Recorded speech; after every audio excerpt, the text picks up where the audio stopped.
Welcome aboard. It is the inaugural Ridin the Bus podcast, the official podcast of the Iowa Wild, and it is great to be here with you. We're looking forward to a full summer of guests, a full summer of podcasts, and thanks for tuning in to the inaugural episode. I'm Ben Gislason, broadcaster for the Iowa Wild, and it's not just going to be me. I get enough of me all season long. I have had some color commentators to take my voice away from our listeners, which I know some of them I'm sure are saying, I've heard this guy drone on long enough. It's great to be joined by a couple of different characters here on this podcast that we're going to be having all summer long. And I do enough introducing since I've got two gentlemen here with me to introduce themselves. I'm just going to shut up, and I'm going to go ahead and let Joey Goldstein start us off with another one of my co-hosts here for the Ridin the Bus podcast. I think characters is a good word for it. Mitch and I are both characters. Mitch, you could say that. Mitch is definitely a character. I'm Joey Goldstein. I'm the director of marketing here with the Iowa Wild. I don't know. What do you want to know about me? What do we want to say? What'd you put in your bio? What am I put in my bio? Let's see. Although they may have already read the bio. They probably haven't. Maybe, probably not. It's fine. So I'm from Worcester, Massachusetts, East Coaster. Spent most of my life there. Went to school out there, UMass Amherst, proud grad. Shout out Mitchell Chafee, a fellow UMass alum here in Iowa. After graduation, started working for the Worcester Sharks of the American Hockey League, and then when the AHL made their Western shift, brought a bunch of teams out to California. I went with them, and I helped get the San Jose Barracuda off the ground, really working in their community department. We had Ryan Carpenter win AHL Man of the Year when we were out there, which was great. Really got that whole team kind of off the ground and running, and then spent 5 years out there. And now I'm here in Iowa doing very similar things and loving every minute of it. All I heard was Joey Goldstein single-handedly got the San Jose Barracuda off the ground. Exactly I don't know what you heard. That's exactly what I heard. It wasn't single-handedly. We had some. No, that's all I heard. Okay, that's it. That's enough for Joey Goldstein, the singular hero of the San Jose Barracuda. Can't win them all. Yeah, let's go to my left, Mitch. I'm Mitch Courtney, manager of media relations here with the Wild. As Joey said, I'm a little bit of a character, so I might say some outlandish things from time to time. He's dropping that to start. He's calling his just letting shot, people pointing know. at the fence. Just so people know, we got a whole pitch the other day from Mitch.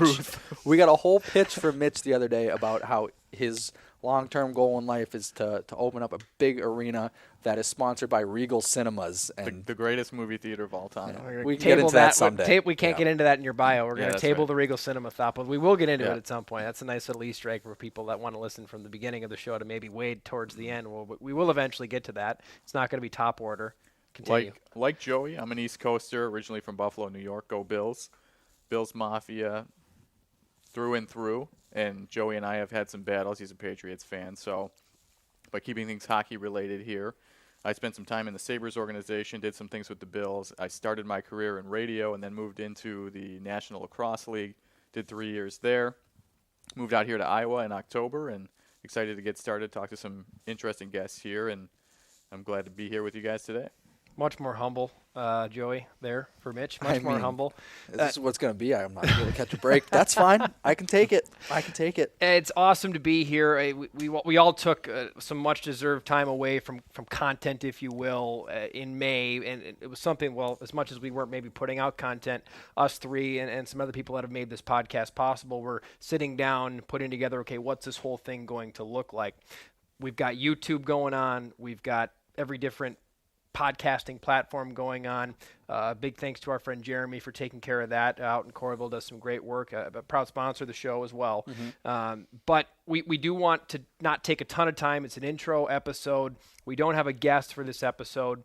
Do want to give a shout out as well to Marquise Jones with Trilix, who's going to be taking care of the video side of our podcast. So Marquise might be heard from here and there. You're not just going to be he's not going to be the ghost, the omnipotent presence that's going on in the background. We might call him in a little bit here. We might utilize him. He is perhaps going to be heard, not seen on the occasion, or maybe seen, not heard on the occasion, but he's a part of our podcast family, so it's great to have Marquise. You might need to be a mediator at times. Well, that's the reason I put myself in between you two guys, in case the Bills-Patriots debate does get to I think someone still owes me Chick-fil-A. He started with it too. I mean, he was in his bio talking about the Bills, and then he pointed out that you're a Patriots fan. I'm aware. This is a great way to introduce our show because what fans are experiencing right now, whether they're watching or whether they're seeing this, is what the opening of the podcast might look like week to week. We do want to do this every week. We're thinking Tuesday mornings that these episodes will go out again on YouTube or wherever else you find your podcasts. Again, Tuesday morning, we'll have a little preamble here with the guys. Maybe it's Iowa Wild updates. We don't have a ton right now because this really is the doldrums of the hockey off season.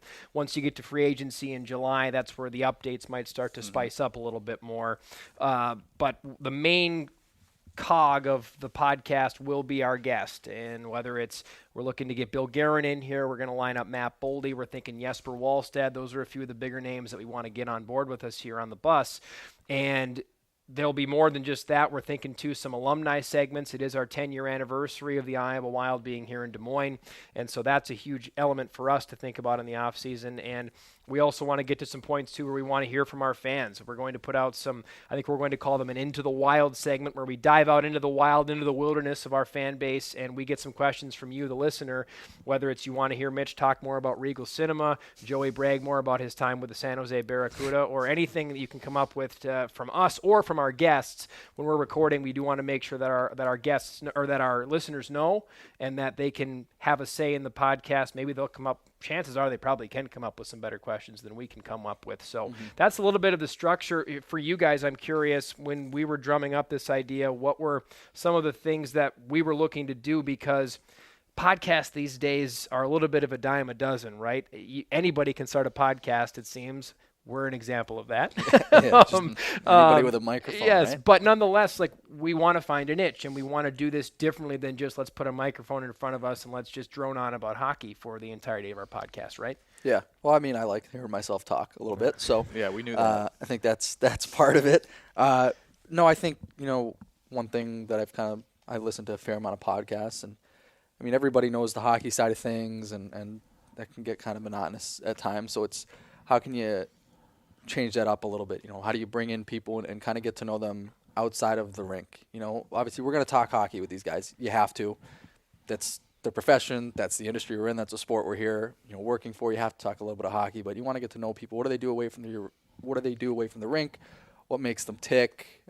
Bring in some other guests who may not be players or truly affiliated with the Wild. Some other people, some odds and ends, people who work with the league, people who have been here in the past, people who aren't here anymore. So, just trying to find ways to break people out of their shells a little bit. And I think that's one thing when you get players, you start talking hockey all the time and get stiff and rigid. So you want to kind of loosen them up a little bit and have a more personal and fun conversation. That's kind of what I'm looking for.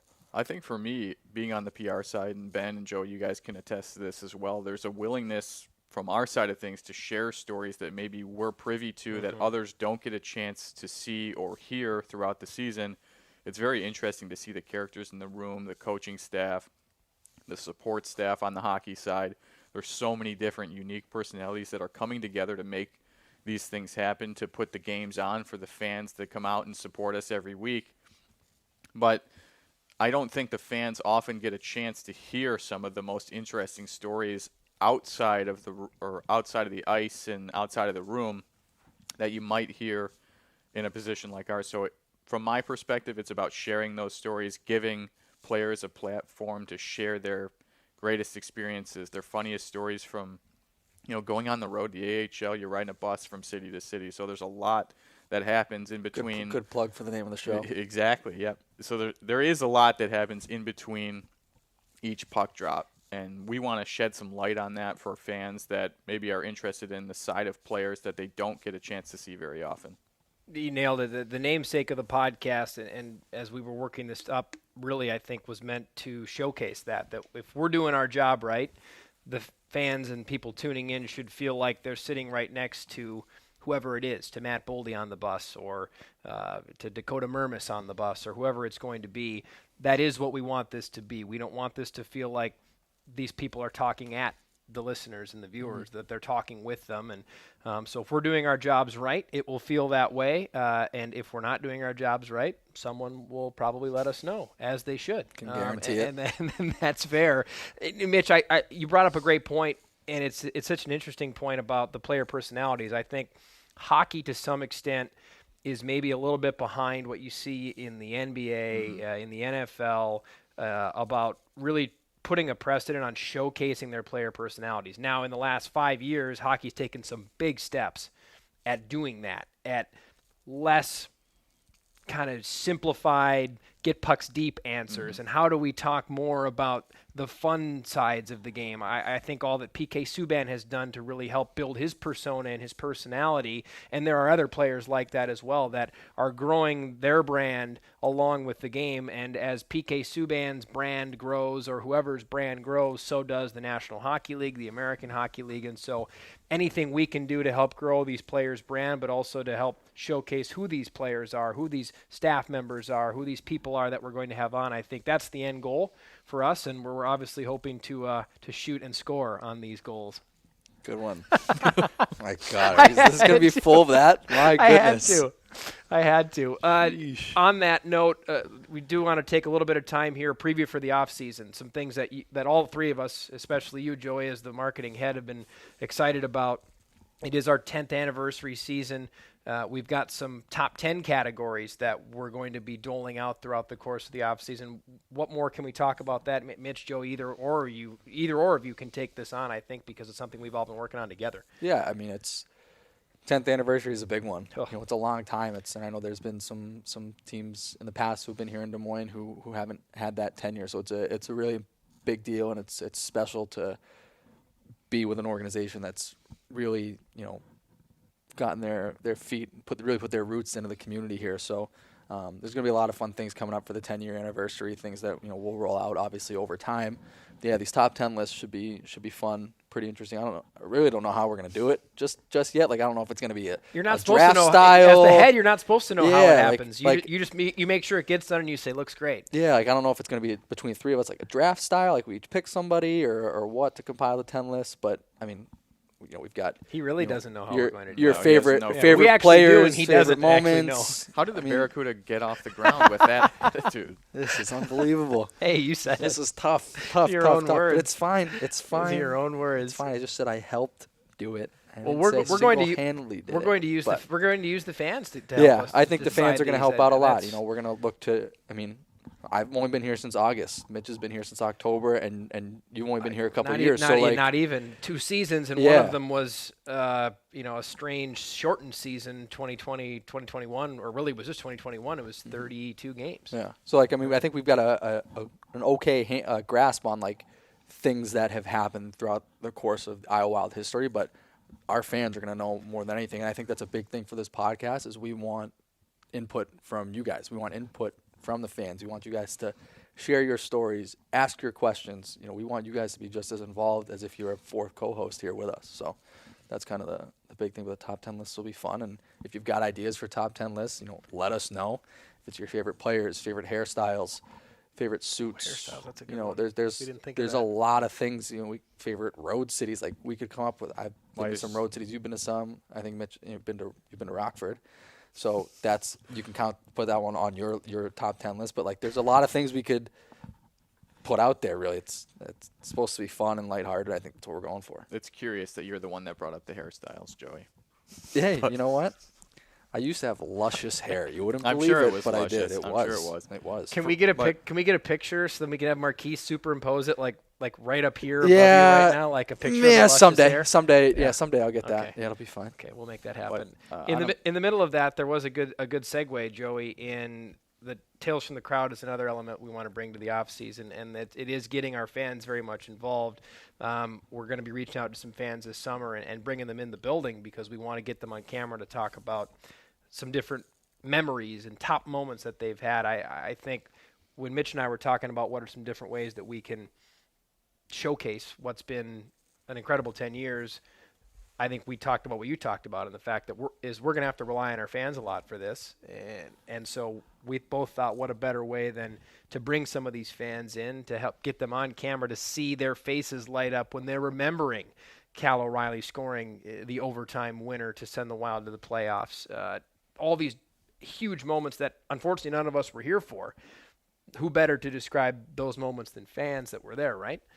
I think for me, to go along with that point, it's all about reflecting heading into this 10th season. It's important to look back on the moments that the fans have enjoyed throughout the years, and all the work that's gone in behind the scenes to get us to the point that we're at now.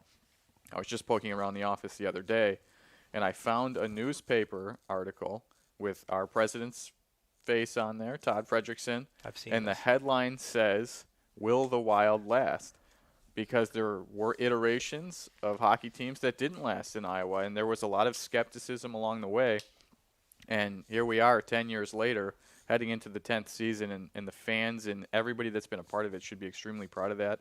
And we want to showcase some of the greatest moments. Yeah, we're doing some fun things behind the scenes, like I said, building up for 10 year, but just getting our promotions and everything ready for next year. We just had a big meeting the other day with the full staff to talk about some ideas for next year, and we're going to start narrowing down that list so that way, when the schedule comes out, hopefully not long thereafter, we'll have a promotional schedule, some fun giveaways and theme nights and all that stuff. So as we get that information, we're obviously going to share that with everybody too. So a lot to look out for the next couple weeks, next couple months. Next up on this show, we're going to just briefly talk about the host bets that we've all talked about, and we're going to use our fans for this too. I'm curious because we've talked about maybe one thing that we're going to do for these bets. Nexus of this whole thing is loser of these bets, whether it's we do multiple losers or one loser. It's about the loser, not the winner for these bets for sure. Yeah. We'll have to do some sort of public humiliation. Someone brought up the one chip challenge in one of our meetings earlier today. I don't know what that is. I got to make sure whatever we do that one, I got to make sure I win that one.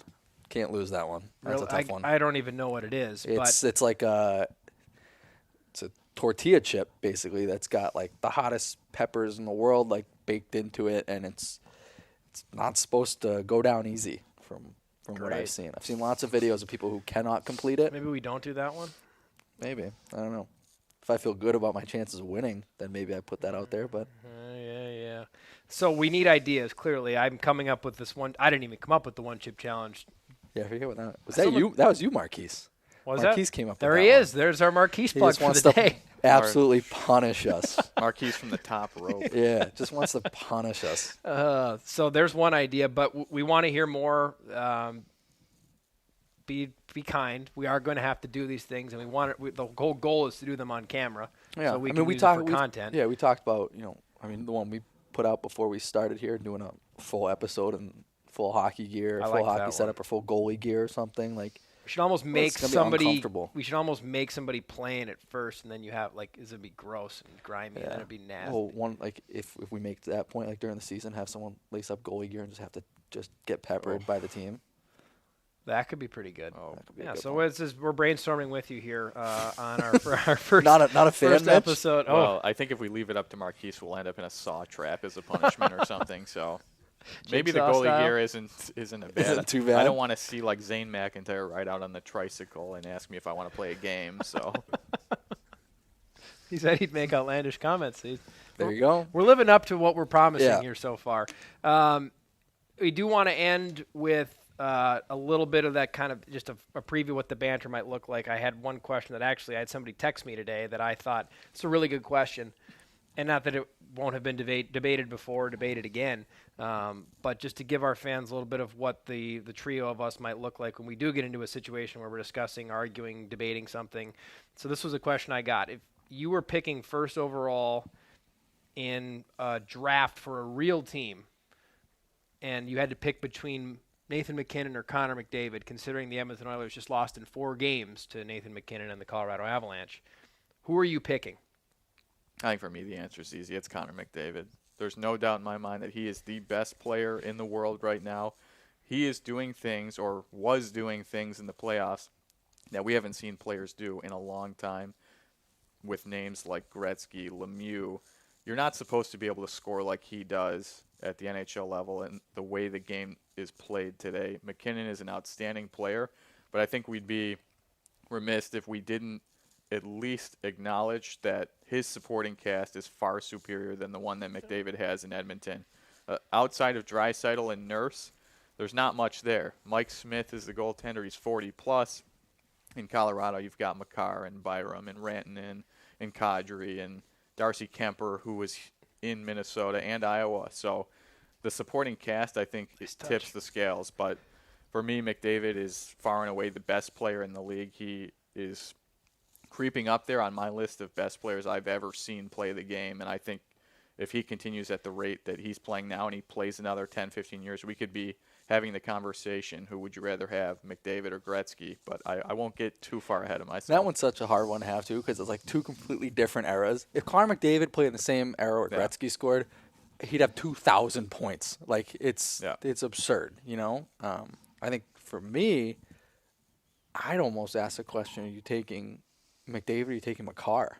Yeah, maybe. I think I'm UMass guy, so a little bit of bias here, but I think what Makar does is unbelievable. He's doing things as a defenseman that not many defensemen can do, and defense wins championships, right? You have to have a solid back end to win, especially in the playoffs. Like I think Makar is almost he may be more important to that Colorado team than McKinnon is. Truly. Yeah, you got a good point. I think 6D, 12 forwards. He's on the ice more. He's playing in every situation, and he's still so young. He's only getting better. Like obviously McKinnon's still like in his prime and everything, but I think Makar's a key cog in that wheel. I think the easiest way to break down the situations is to swap the players. If you swap situations, if you trade McKinnon for McDavid, McDavid probably does to Edmonton what McKinnon and the Avalanche have done to his squad. The only thing I'll say with McKinnon, I love how down your throat Nate McKinnon plays. Yeah. And I mean, I think your point is spot on. It's hard to compare them because comparable supporting cast, they aren't that comparable, and not that Edmonton doesn't have some depth, but that does not. I mean, we're not sure anybody has the depth of Colorado. Granted, it'll be tested now without Kadri, and obviously Kemper, though Francois seems to be. They're getting a lot of days off, though. Yeah, that's true. That's a good point. A lot of days off. Sounds like Kadri's done. That's what I was reading earlier today. But nonetheless, I think McKinnon. They're also different players in the fact that McKinnon is way more north-south to me. McDavid's got an east-west game, which might even make him more fun to watch. But McKinnon, he'll just go through you sometimes, and I like that old-school mentality. I probably would take McDavid too, but to your point, Joey, with Makar, he's revolutionizing the position. You think about players that have changed the way that the next generation decided to play that position, and he's going to be one of them. You're seeing kids these days that are watching him that are going to want to be Cale Makar, and there's only one of him right now. There will be more eventually, but right now there's only one of him. And I mean, I'm trying to think of other defensemen maybe that have done that. I think maybe Nick Lidstrom maybe revolutionized the game a little bit in his era. You could maybe even throw Chris Letang in there at one point. Everybody talks. They say, he's an offensive defenseman. He's not. I saw someone say this the other day. He's not an offensive defenseman. He is a complete defenseman. He can do it all, and he does it all that one-on-one with McDavid was a perfect example in Game 3. He's got to be the only defenseman in the league who can skate with McDavid like that. McDavid had a full zone. He had a full zone, blue line to blue line, which he doesn't need that. He needs about 4 steps, and he's at full speed. And Makar, 12. Yeah, I mean, he gapped up. He pivoted perfect, and the minute McDavid cut, the poke check was right where it needed to be. So, yeah, an interesting debate. We'll have better debates. It seemed we were all very much in agreement on that one. So, way to go, Ben. Nice polarizing topic to finish our episode with. Good to start with. In any event, this has been fun. We were talking when we were working with Jeremy about getting this podcast out onto the different platforms we're getting it onto, and I think we got done with the interview or with that meeting, and I looked at you guys and said, I'm excited. I remember being excited about this, especially for someone who enjoys being entrenched in hockey through the season. To get to do this now with you two guys who I very much get along with is going to be a really fun summer. So that's pretty much it for me for episode 1. You guys got anything to wrap us?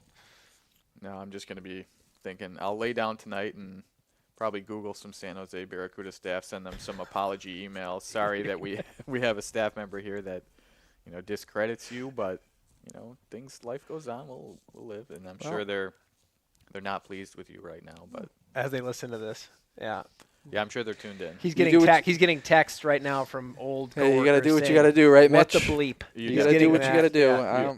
I'm not concerned about it. Is that what you told the Wild when you got this job? You said, I raised the Barracuda, and I'll raise the Wild to an even better level. Oh, of course. That's absolutely what I said. Yeah, okay. Totally exactly what I said. Run the tape back, Marquise. Run it back. Man. and I helped get the San Jose Barracuda off the ground, really working in their community department. Run it back. Oh, man. That's not what I said. Well, thanks for all who listened. A great first episode. We do have Dakota Mermis coming up next week. We're really excited about Dakota.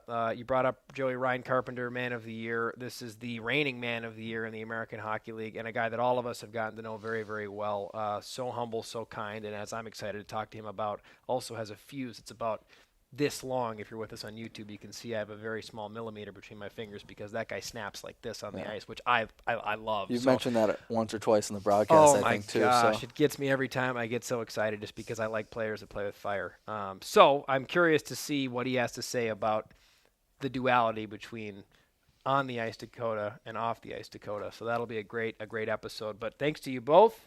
Thanks to Marquise, and thanks to all of our listeners for tuning in here to the first episode of Ridin' the Bus with the Iowa Wild. We'll be back next week with Dakota Mermis. Until then, what do I want our sign-off line to be? I don't know. Have we thought about that yet? I should probably figure that out. Next week, we'll have a sign-off line. See ya. See ya.